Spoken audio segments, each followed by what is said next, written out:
So the main topic that I want to share with you today are the linkages between the biodiversity and the Sustainable Development Agenda. First, this talk will have 3 sections, and I want you to know the 3 of them, so you don't get lost in whatever I'm going to be speaking about. First, I will talk particularly about the linkages between biodiversity in a broad sense and sustainable development. And second, I will focus more on in the international environmental policy realm and the linkages particularly between the CBT and the Agenda 2030 as political instruments. And I'm going to close with some gender considerations that we are pushing from the CBD Women Caucus, and some elements that we want to be reflected on the post-2020 GBF. So to start, I will say, I want to confirm that you are looking at my PowerPoint. Yes, I can see it. Oh, super. Thank you so much. Okay, so first we need to agree on that biodiversity is essential for sustainable development and human well-being, right? That biodiversity itself is the Earth's life support, like biodiversity is life by itself, and human well-being and human development are based on it. Without biodiversity, anything that humans do could be achieved, right? Mostly because the intrinsic value of biodiversity, but also because of the ecosystem services it provides to us, particularly the ecosystem services related with provision, for example, about food, fiber, fuel, medicine, but also the supporting ecosystem services such as water purification and water supply, about pollination, the regulation of pests and diseases, and also because biodiversity is a critical economic asset for all of our activities as humanity.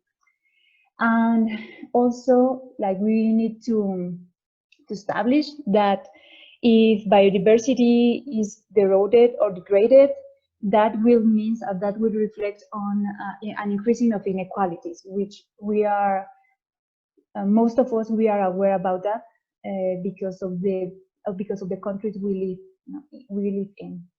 So there are 3 main dimensions that I want to talk about, like the main linkages between biodiversity and sustainable development, because there are the 3 main challenges that we are facing as humanity in the current days. One of it is poverty, and also because poverty eradication is one of our greatest challenges. While the benefits of biodiversity are important to all people, some benefits are especially important to the poor and to vulnerable groups. The convention itself, like the CBD, seeks to advance this work through its work on biodiversity for poverty eradication and development. And here we need to know, we need to have concrete data to set the full frame about the current situation. And this is 70% of the world's poor live in rural areas and depend directly on biological diversity for their livelihoods. Biodiversity serves as an important source of food and income to rural households. More than 3 billion people depend on marine and coastal biodiversity for their livelihoods, while over 1.6 billion people, including 1 billion living in poverty, rely on forests and non-timber forest products. Also, forests are home to 80% of the remaining terrestrial biodiversity, and also provide protection for water resources and reduce the risk of natural disasters and erosion. habitat degradation and the loss of biodiversity are threatening the livelihoods of more than 1 billion people that are living in dry and subhumid lands. So therefore, biodiversity is crucial to the alleviation of poverty due to the basic goods and ecosystem services it provides. It is integral to key development sectors such as agriculture, forestry, fisheries, and tourism, which more than 1.3 billion people depend on for their livelihoods. And we have many other statistics that help us to dimension how biodiversity is crucial to eradicate poverty nowadays. But also in the dimension of food production, we need to know that food production depends largely on biodiversity and on the services that ecosystems provide to us. We will not have the thousands and thousands of different crop varieties and animal breeds without the rich genetic pool of the species they originated from.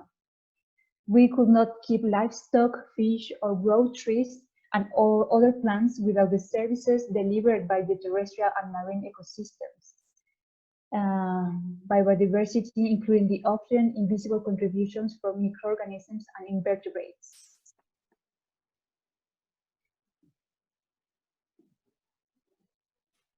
The genetic diversity of crops and livestock, including their white relatives, are a fundamental resource for the continued improvement of crop varieties and livestock breeds needed to cope with ongoing changes. Also, we need to know that natural renewable resource degradation, including the loss of biodiversity and the erosion of genetic diversity, is one of the major challenges in food production today. So biological diversity and the related ecosystem services are crucial to cope with changes and achieve food security for all. And the way we can do that is by supporting the conservation and sustainable use of biodiversity, particularly through local knowledge and the traditional management practices associated with them. And the key thing to do here is to enable farming systems to continue to evolve and meet future needs, particularly the ones that came from the agroecological practices and the ones that come from the local communities and the indigenous peoples. Also, we need to promote the key role of farmers, pastoralists, forest dwellers, and fisher folk around the world playing in the maintenance of biodiversity for food and agriculture.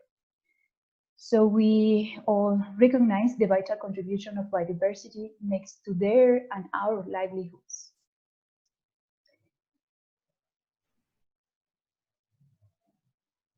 And in the dimension of health, also because this is like a super important dimension to analyze nowadays due to the global situation, biodiversity plays a key role here. First, we need to recognize that health is our most basic human right, and therefore one of the most important indicators of sustainable development itself. And also that a thriving biodiversity is a prerequisite to guarantee the fulfillment of this health of our health right, of our right to health. Sorry. So, biodiversity and its ecosystem services are essential for human health because among other things, it provides us nutrition and food security, clean air and fresh water, medicines, climate stabilization, and also because biodiversity itself regulates pests and diseases, give us cultural and spiritual benefits, and contribute to our economic development. And in this sense, particularly, health and sustainable development are so interrelated for poor communities because the greater vulnerability to environmental health impacts that poor communities face also exacerbates the development challenges they need to solve, but also these health impacts weakens their ability to respond to health risk. So it's like vicious circle there that we need to solve and to stop. Also, there is growing evidence of the impacts of global environmental changes on ecosystems and people, and renewed global consciousness on the need to act quickly to protect the planet's ecological and climatic systems, particularly due to COVID-19 pandemic. And we need to use this momentum of consciousness to advocate in favor of biodiversity conservation. Also because there are, apart from COVID-19, there are other reports that warn us about the morbidity and mortality that increases from environmental threats, and that these situations will continue to increase rapidly unless major efforts are made to redress the human causes of ecological transformation. And well, also there is the former executive secretary of the CBD, Mr. Braulio Ferreira. He said also that people, we are an integral part of nature, and the future we want, we need to define which future we want. And if that future is like a thriving one, like a harmonious one, we really need to know, we need to change the way we are living in this planet, so we start living in harmony with nature to sustain present and future generations by guaranteeing us and guaranteeing them our right to health. And so far, these are like the main points I want to share with you, in just to have like a glimpse on the major relationships between biodiversity and sustainable development. There are many others that we can understand, help us to understand like the interdependence between these big dimensions of human human activities. But now I want to concrete like this scope. I want to narrow it into the relationships, the linkages between the CBD and the Agenda 2030. So you are now defining your position in face of the post-2020 GBF, you can have more inputs to reflect on, and to know also that there are other ongoing processes that support each of these agendas, and also that reinforce its complementary perspective. So first, I for sure I just about this, but I just want to have like we all have like some elements clear about the starting to know or to define what is the Agenda 2030. And well, we all know that this is an international agreement, an instrument of international policy that sets a super ambitious agenda to be accomplished until 2030, and that sets out as 17 goals to address a range of global societal challenges. But here, biodiversity and ecosystems feature prominently across them, because when the SDGs were developed, the international community were already aware about the importance of biodiversity and how it contributes directly to human well-being and development priorities. So we can say that biodiversity is at the center of many economic activities, particularly those related to crop and livestock agriculture, forestry, and fisheries. And also we know that globally nearly half of the human population is directly dependent on natural resources for its livelihood. And many of the most vulnerable people depend directly on biodiversity to fulfill their daily subsistence needs. And given the need for biodiversity and healthy ecosystems to achieve the 2030 agenda, it's not surprising that 14 of the 17 Sustainable Development Goals include targets that directly reflect their important role. For example, there are critical biodiversity dependencies for SDG 2 on zero hunger, particularly two targets, the 2.4 and the 2.5, that address the need of improvement of land and soil quality, and also the need to maintain the genetic diversity of seeds, cultivated plants, and farm and domesticated animals and their wild species, because based on that, we can secure somehow the food that all generations need to thrive. Similarly, for SDG 8 on decent work and economic growth, biodiversity and healthy ecosystems are reflected in Target 8.4 on decoupling economic growth for environmental degradation, and on Target 8.9 relating to sustainable tourism. There are also some elements that help us to identify particular concrete actions, how we can conserve biodiversity and how we can strengthen its sustainable use.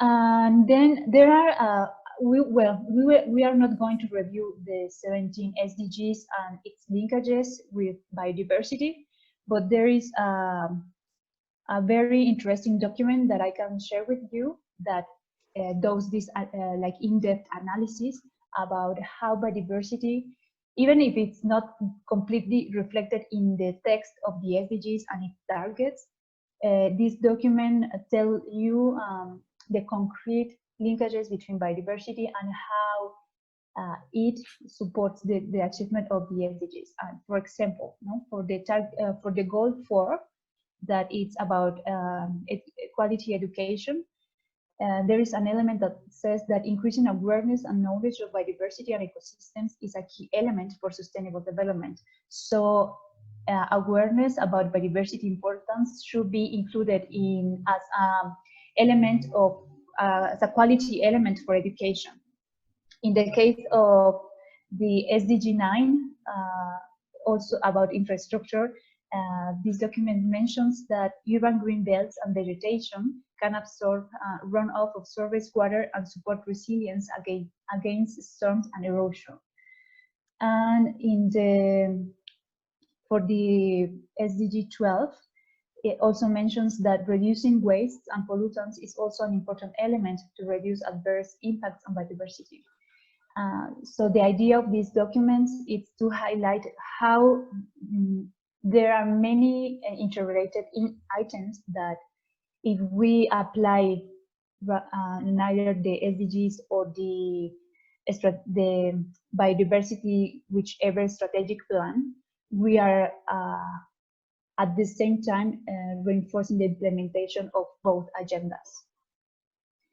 And other way how the CBD supports the implementation of the Agenda 2030, it's in this particular event, in the high-level political forum, the CBD Secretariat specifically participates in 4 ways. The first one is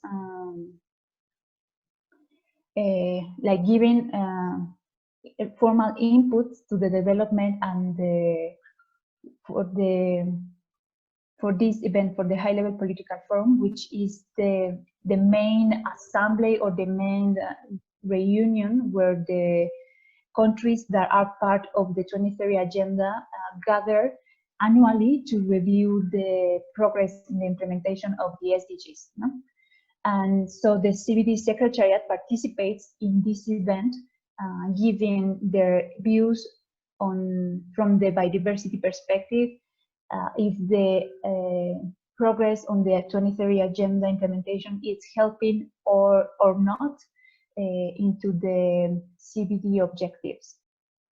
Also, the CBD Secretariat organized or co-organized some side events during the high-level political forum to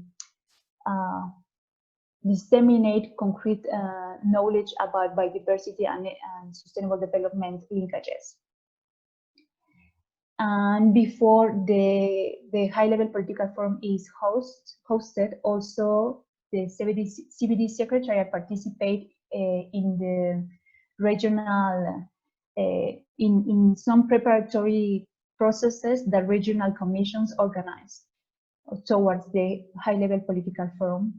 And there is a specific instrument that the CBD Secretariat has prepared to support the Agenda 2030, which is the CBD's biodiversity guidance for voluntary national reviews. So if you are working on the SDG side, you must know that the particular mechanism that the countries have to report the progress of the implementation of the SDGs in the national context are the VNRs, the voluntary national reviews. They could be prepared as national documents, or also the subnational governments can have their own review and can publish their own local voluntary review.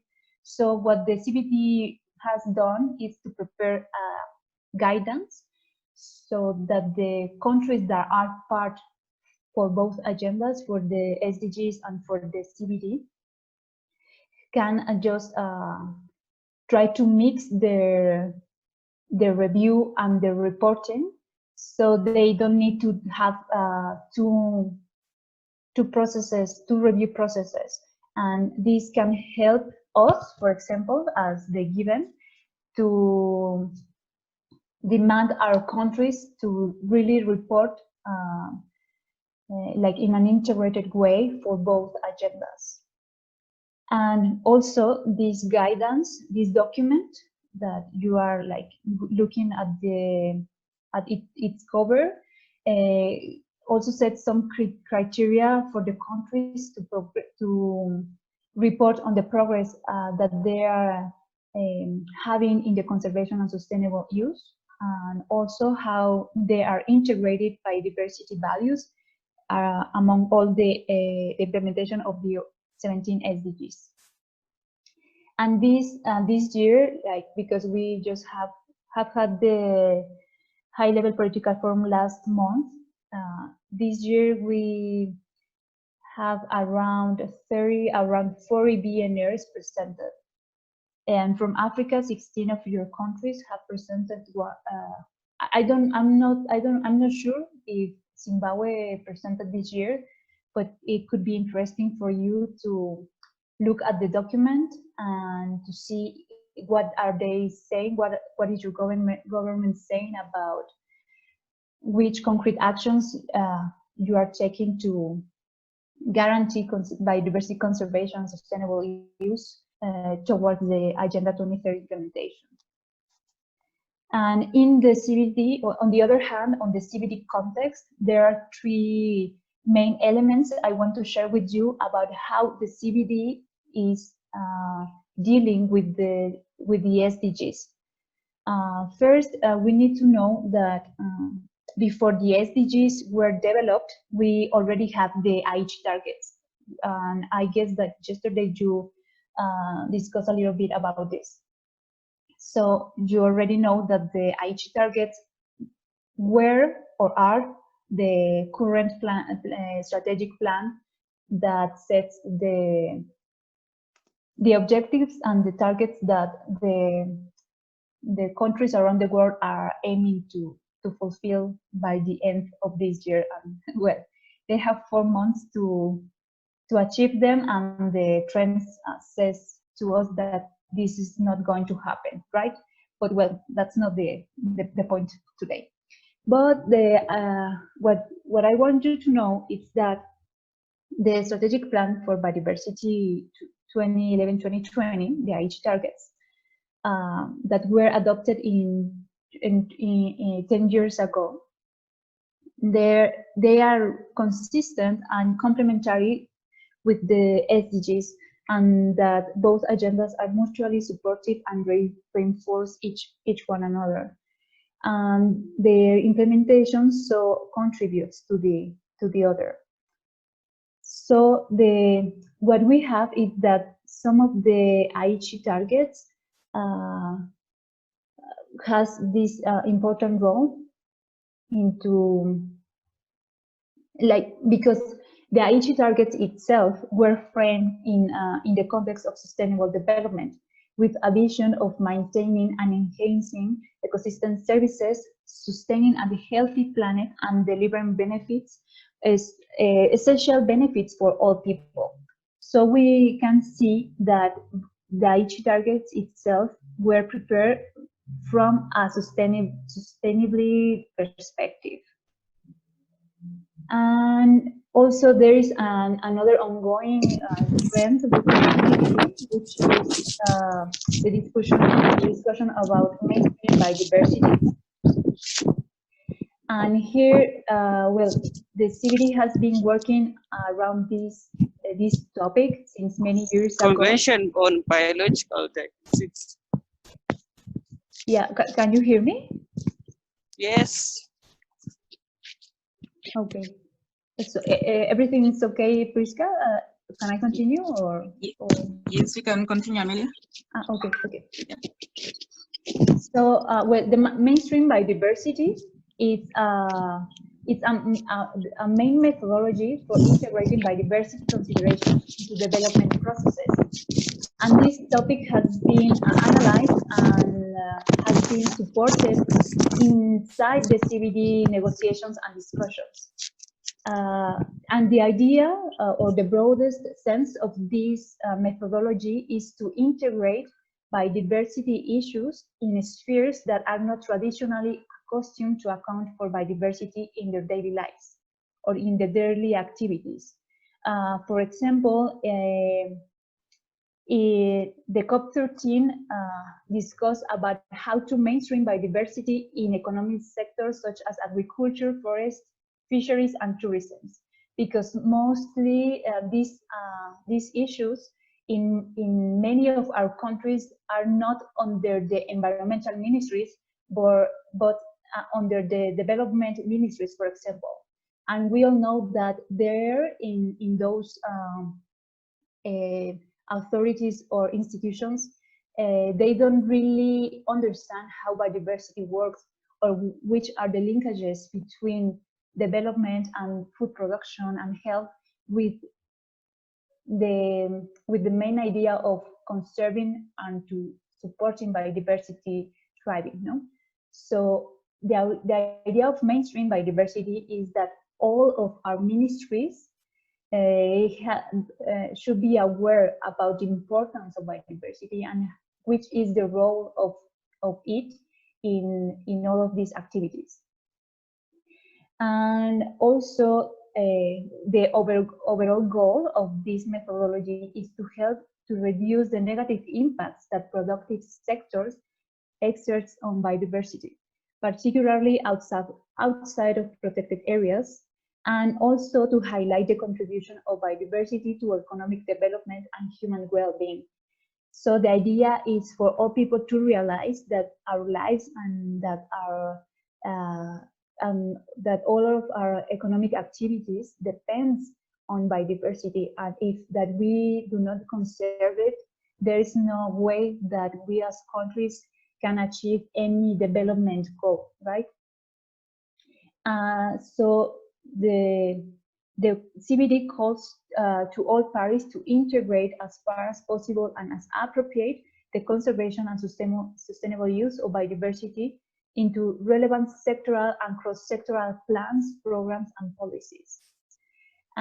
Just to finalize this slide, I must say that says that also in the COP14, that was the recent one on the CBD context, we discussed also how to mainstream or to integrate biodiversity values in sectors such as infrastructure, energy, mining, manufacturing and processing, and health, because these are like the more difficult sectors to respect or to convince them to respect biodiversity, you know, or to how to change their business model into ones that really conserve or into ones that really understands their dependence to biodiversity.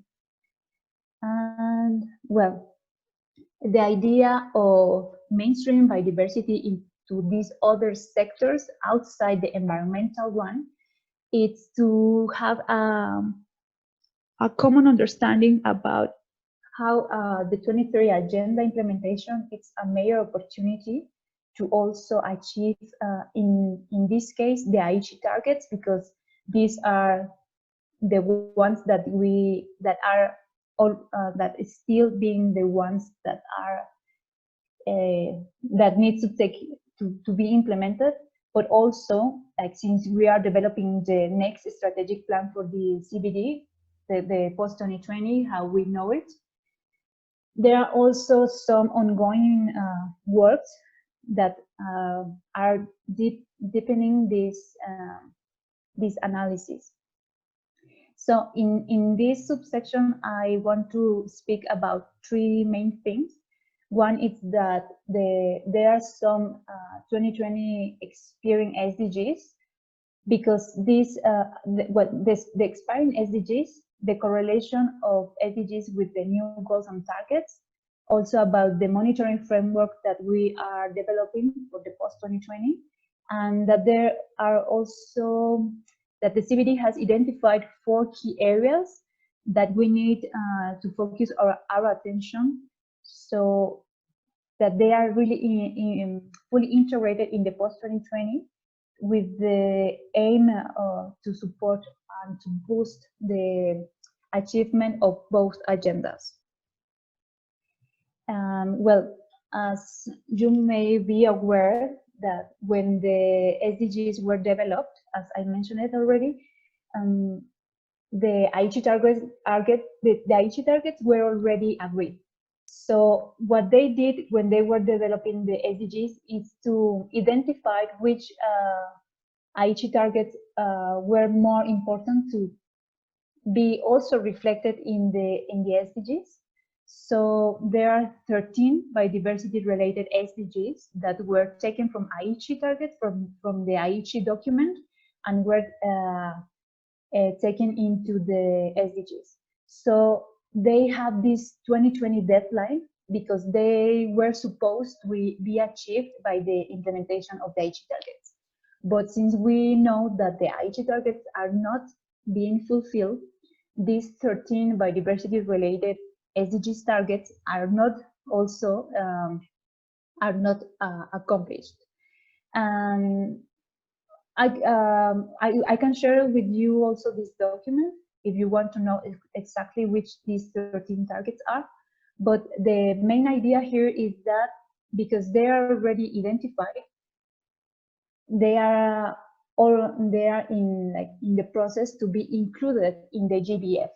But for me, the concern here is that if you can look at this process about bringing some topics from one agenda to another, it's like kind of frustrating, because it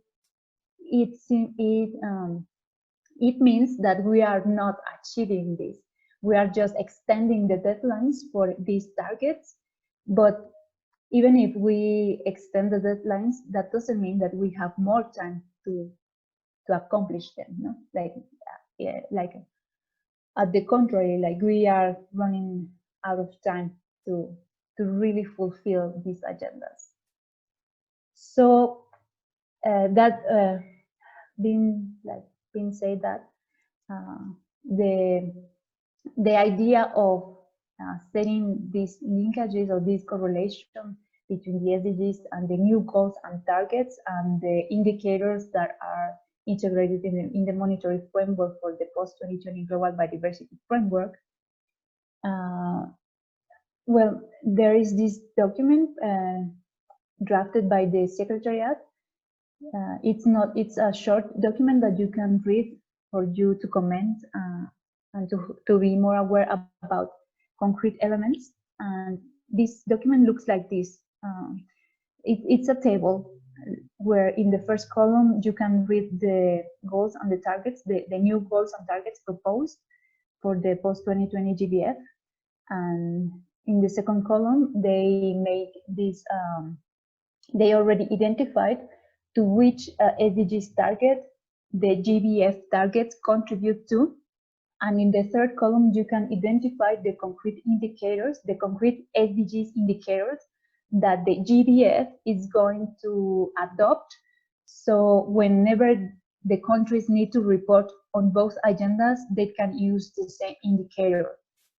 This is so helpful for the countries, because this means that they don't need to generate 2 reviews and 2 reports, but that they can concentrate their time and the resources in implementations and not in reviews and reports.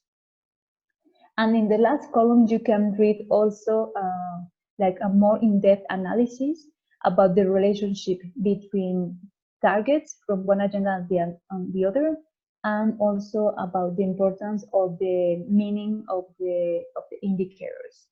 I'm not going to explain everything, so the idea is just to share with you like these key elements or these key documents, so you in your free time can take a look into these, and you can analyze them better.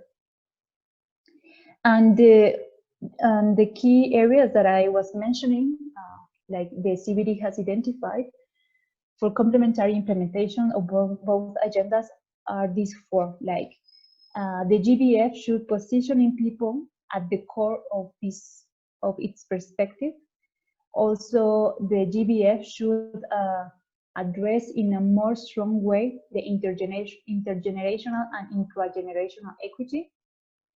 Also, GBF should include in strongly the gender equality and women's empowerment, and should also define and establish concrete actions and concrete demands to the economic and finance sector, because we all know that these sectors play a key role in biodiversity conservation. Like if economic and finance sector keeps investing or supporting activities that undermine biodiversity, any effort that we can do from the conservation side would be enough, no? If the money is still going into the other activities that keep reinforcing the biodiversity loss.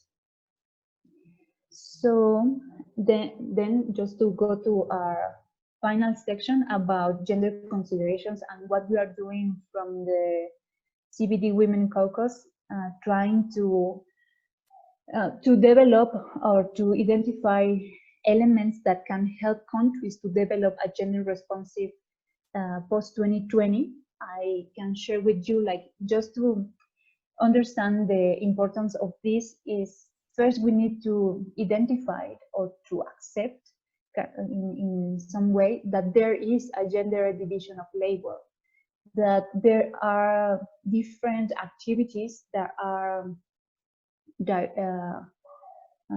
addressed or that are attributed to women and men based on our genders. So this means that societies tell us, women and men, what to do and what we cannot do. Also, because of this gender division of labor, the different roles and responsibilities that men and women plays, or that we play or that we apply, are different, and the problem is not that they are different, but that some are valued and some others are not. And the ones that are valued are the ones displayed by men, you know, that because their roles and responsibilities and their activities are more in the productive sector, our communities, our countries, and our societies tend to value more the productive work rather than the reproductive work. But we know that humanity needs both to thrive, no? And also, we need to know, we need to be aware that in the terms of access and control, women face some many challenges in the sense of time constraints, lower education levels, and underrepresentations in decision-making processes. All of these, we can see all of these elements in any sector of human activities, both inside the environmental sector and narrowing the scope, like inside the biodiversity conservation sector. There are some examples that I can share with you so we can understand this in a concrete way. For example, in the subsector of fisheries, women represent the 47% of the people that work in capture fisheries and post-harvest activities. Women represent the 70% of people that work in aquaculture. And also women represent the 85% of they are the responsibles of the 85% processing task. So they are the labor force, no? But few of them occupy managerial positions. That means that they are the workers, but not the ones making decisions in a complementary way or in a collaborative way with others, no? Also, in the sector of fisheries, women, due to cultural and societal stereotypes, are cornered only to the reef cleaning or estuary fishing, because they need to fulfill some daily they need to fulfill some activities related to their domestic work. No, for example, they are responsible of the household, they are responsible of kids' education, or also they are responsible of food, of providing food and nutrition to their families and communities. So they don't really have time to work in some sectors that take them far away from the household. So they cannot be the majority of they cannot be part of the coastal harvesting or deep sea fisheries. That in this sector, these activities are the ones that produce more revenues. So this, among other elements, result in women to have less income. Like the women that participate in the fisheries sector have less income and has more bigger workload. And another example are the participation of women in the agriculture activities, and are kind of the same as in the fisheries one. Women represent the 43% of the agricultural labor force in developing countries. They are holders and keepers of critical conservation knowledge. They are also traditional managers of genetic resources, but they have limited access or control over resources. If they are not wife of someone, if they are not daughter of someone, they don't have land rights. They don't have any document, or they don't have their authority or their voice are not recognized by their communities to be part of the whichever decision-making mechanisms that applies in the local or even in the subnational or in the national dimensions. They are also underrepresented in rural organizations and institutions. And this means that their concerns, that their priorities, and that their knowledge, that all of their wisdom and that their experience are not taken into account into the analysis of the biodiversity situation, but also that all of these contributions and knowledge and experience are not taken into account into the development of all of these development instruments. No, if we don't ask them about their concerns, about their priorities, their voice, and whatever they want to see in these documents are not taken into account. So in this sense, also we need to know that biodiversity loss due to these differentiated roles that societies attribute to us as women and men. Biodiversity loss also has a differentiated impact on women.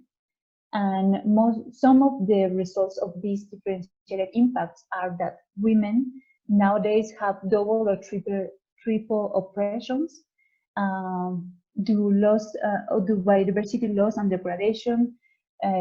Many women lost their livelihoods. Many women lose their linkages to the traditional knowledge and to their traditions too. They face food insecurity, health risks. Also, there is increased productive and reproductive burden because they are responsible for the community and family caring activities, but also they need to dedicate their time to some of subsistence activities. And in the context of conflicts over resources, women face a particular kind of violence, like the gender-based violence. And there are other key documents that I can share with you too, that document or that systematize these cases where women have faced, for example, sexual violence due to conflict over resources. Like, for example, in the case of Mexico, like there are some situations where rural and indigenous women were attacked by organized crime in these conflicts over land and resources, because they are like pushing out indigenous communities and local communities. So organized crime can use the land to cultivate whichever crops they need to produce drugs. So the strategy these groups use are rape and sexual harassment towards women to push communities to get outside of the lands. No? So here, women are the ones that experience this kind of violence because of because of gender roles and gender stereotypes. And at the very end, like the worst gender impact of biodiversity crisis is the loss of life. For example, there is a concrete case related on landslides or floods. Like in some countries, women are not allowed to learn how to swim, for example.